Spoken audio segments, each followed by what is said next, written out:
Hi, it's Miss Blanchard. Today's going to be a very short lecture. It's just about the growth of trusts and what a trust is. And we're going to define the terms we talked about yesterday, vertical and horizontal integration, as well as give you a good definition for the Sherman Antitrust Act, which is very important.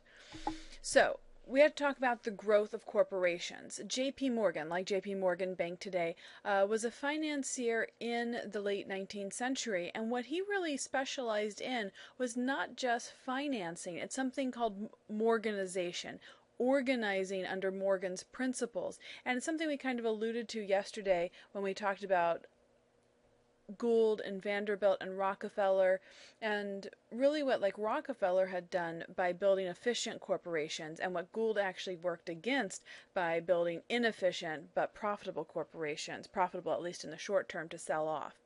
So Morgan creates a traffic sharing plan because there had been so much overlap of the railroads. You had many competing trunk lines, 3 or 4 big ones in the west and a different 4 big ones in the east.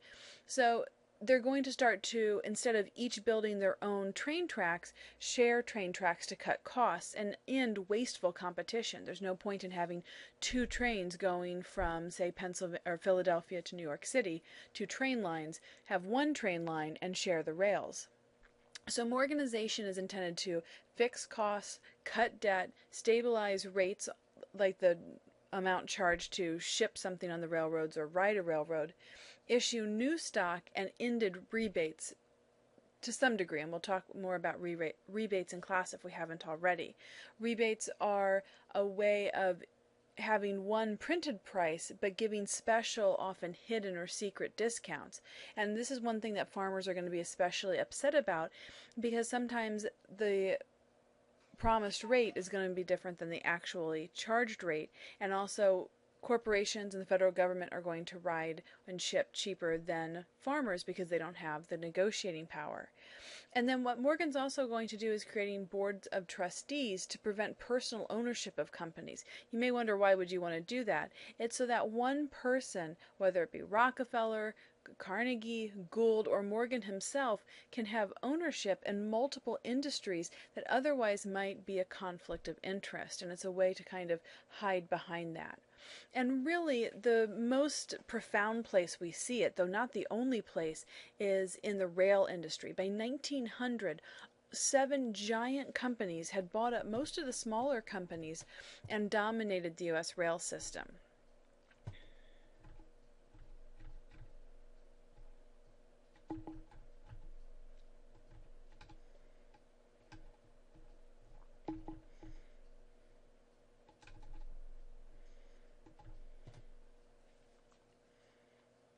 So a lot of this Morganization is done through corporate mergers. Today, if you were going to business, it's often called M&A, for mergers and acquisitions. One company either acquiring, buying out another company, or 2 companies merging, kind of like Continental and United Airlines have done, Sirius and XM Radio. And here is a graph. You'll notice that, especially in the 1890s, this picks up. There's a frenzy of merger activity. And really, by 1900, 1% of U.S. companies controlled a third of all industry in the United States.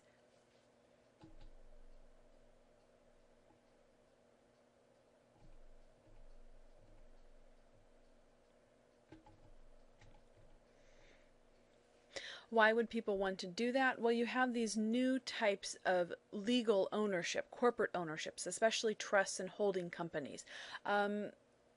Have you ever heard of a company called Unilever? Maybe if you've had a business class at school, you might have. Many of you haven't, but I guarantee you, not only do you own a product in your home that's produced by Unilever, but you probably own multiple products in your home. Everything from your hand soap to your shampoo. Unilever is a huge holding company that owns other companies like Dove, Palmolive, I can't think of any more, but they own tons of different companies. That's an example of a holding company, and it's one way to sometimes mask ownership. And trusts, I kind of mentioned earlier, is another way to mask ownership. And both of them integrate various businesses under one board of directors. And a lot of this also comes from Frederick Winslow Taylor, who we talked about yesterday, and his scientific management ideas that emphasize time efficiency and mid-level managers to spur on lower-level employees to work harder. Trusts use a board of trustees or a board of directors, it's the same thing, to manage a company. And holding companies differ because they oversee and manage other subsidiary companies. And sometimes those subsidiary companies may have their own board of trustees or board of directors. So these can be very complex, very convoluted, and difficult to understand. And quite honestly, that's part of the point of that, a way again to mask ownership of corporations. So we have to define these two terms, vertical and horizontal integration. Business leaders tried to gain control over the economy to enlarge their own commercial empires, and a lot of periodic depressions wipe out weaker competition in this period. And this is where the ideas of things like social Darwinism, the survival of the fittest, not in a biological sense, but often in an economic competition sense, start to merge. And a lot of businesses are going to use these tactics to help become leaner and stronger companies. And the first is vertical integration. I think of vertical by owning every step of a product. Think if you were to want to go vertically, you would go up a ladder. It's like climbing every rung of a ladder. And in fact, when I was in APUSH as a junior in Illinois, I learned it with this acronym, or not acronym, but kind of visualization. In vertical integration, you buy the cow, the dairy, the people who milk the cows, the pasteurizers, the homogenizers, the bottlers, the delivery trucks, every single step of that production. Horizontal combination, on the other hand, is when you buy one of everything. You buy every single delivery trucks. Milk producers are paralyzed because only you can deliver their product. And we'll take a look at some examples here in a minute. But together, they're the backbone of new business practices in America. And because you have this laissez-faire economy, because you have no government oversight, you're going to build up big monopolies and corporate giants, often through unfair competition. So I'm going to give you a couple different examples so you can kind of visualize it. Don't worry about here where it says forwards and backwards. That's a very advanced concept that you would probably learn in a college business class, and probably like an upper level college business class at that. So we're just concerned about vertical and horizontal. So this one seems to be using as an example cars. And so for vertical integration, you're going to own the steps up and down. So you're going to own the commodity producers for car. Glass, rubber, these days aluminum, plastic, in the old days steel. You're going to own the suppliers of cars, of these products. So you're going to own New Jersey Rubber Company and New York Glass Company. And then you're going to own the car manufacturer. So you're going to own Ford. You're going to own the car importers, the garage owners, and the car buyers, and probably the car dealerships in there as well. That's an example of vertical integration. Historical examples include AT&T and United Fruit Company. United Fruit Company owned the fields, the ships that brought bananas back to the United States, and the stores and the wholesalers that sold United Fruit Company, which is today known as Chiquita Banana. One example that you might even think of would be Apple or Starbucks. Starbucks owns the field that the coffee is grown in. It owns the, whatever you do to coffee, you smoke it, you roast it, yeah, you roast it.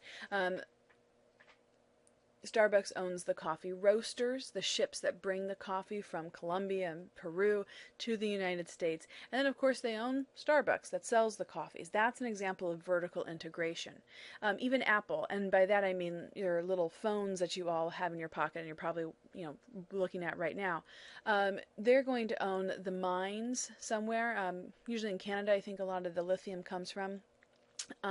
The sweatshops in China where they make your little iPhones, and the iPhone itself, the store that you go to buy your iPhone, is owned by Apple. That's a great example of vertical integration.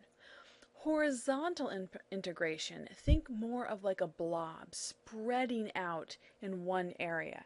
And that's what horizontal integration is going to do. So, if you own every single car importer in the United States, you have done very well in horizontally organizing.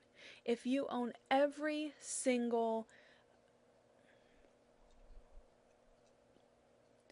grocery store in a state or even in a town, you're horizontally integrated. So my historical example is Standard Oil, and Standard Oil is actually something special and unique we'll talk more about later. But Standard Oil owned every single oil refinery. They were also vertically integrated as well, so they're really a combination. But another good example might be Sirius XM satellite radio. If you want to listen to satellite radio in the United States, you have one choice, Sirius XM, because they own all of, in this case both of, the satellite radios. Here's another way of looking at it. This is specifically to, I believe, the oil industry. Here at the bottom you have the oil rigs. If you buy every single oil rig, that's horizontal integration. Number two, the second to the bottom, is the transportation, whether that's pipelines or wagons. And then you have above that, for number three, processing or refining. Above that is the transportation that takes the finished refined product to retail stores. And number five is the retail store, the sale to consumers. So if you own every single retail store that you can buy gas in, that's horizontal integration. But if you buy everything along the process, that's vertical integration if you work up and down. And that's what Standard Oil is going to do. They're going to do both. So here's another example. This one I actually liked because it used my cow example from earlier, where at the bottom you have the cattle. The next up is the slaughterhouse. The next up is the railroad cars that takes the cows to the cooled warehouses that then sell them to meat packing plants, delivery wagons, and then finally end up at Ace Meat Industries. That's vertical. Notice how it's moving vertically up the supply chain, where in horizontal you own all the independent oil refineries. That's horizontal. Or one big oil company, that's horizontal integration. So, not that horizontal and vertical combinations are necessarily a bad thing. They can actually be good things. They can be fine things to have an economy. You don't have to be 100% horizontally integrated. But in the time period with the lack of government oversight, there was a runaway of this. And so what grows out of this in 1890 is the Sherman Antitrust Act. Sometimes you'll see this as the Sherman Act because they're testing you to see if you know it's the Antitrust Act. And basically it's just a law against trust. Up until now, states had tried to regulate and legislate against it, but were very limitedly successful. So in 1890, the government is given the legal power to investigate and prosecute trusts, which had been invented really by Standard Oil, Rockefeller, the year before to avoid state monopoly laws. And that's why we saw that spike in the 1890s of trusts and mergers. The Sherman Antitrust Act aimed at preventing monopolies and market manipulation. And it's the first attempt by the federal government to control business. I don't know if you can hear my dog in the background. Okay. However, in the short term, in the 1890s and the very early 1900s, there's a case called the E.C. Knight case, and the Supreme Court interprets the verbiage of the bill to say that every contract, combination, or conspiracy in restraint of trade or interstate commerce is illegal, and instead of applying it to companies, applies it to striking unions. And so again, in the short term, for the first about 14 years of this law, instead of being used against corporations, it's used against striking unions instead, which is absolutely not what the law was intended. You should write this down, you should know this. The first successful use of this law is the Northern Securities case in 1907 under Teddy Roosevelt. It starts as early as 1904. The final verdict doesn't come until later. But it breaks up the Northern Securities Holding Company, something that J.P. Morgan was actually an organizer of and sat on the board of trustees. And today it's been slightly modified, but it's still the underlying law against trusts in the United States. So that's the end of our lecture. I'm sorry I don't know what's wrong with this screen, but we'll pick up here next time. Have a good night.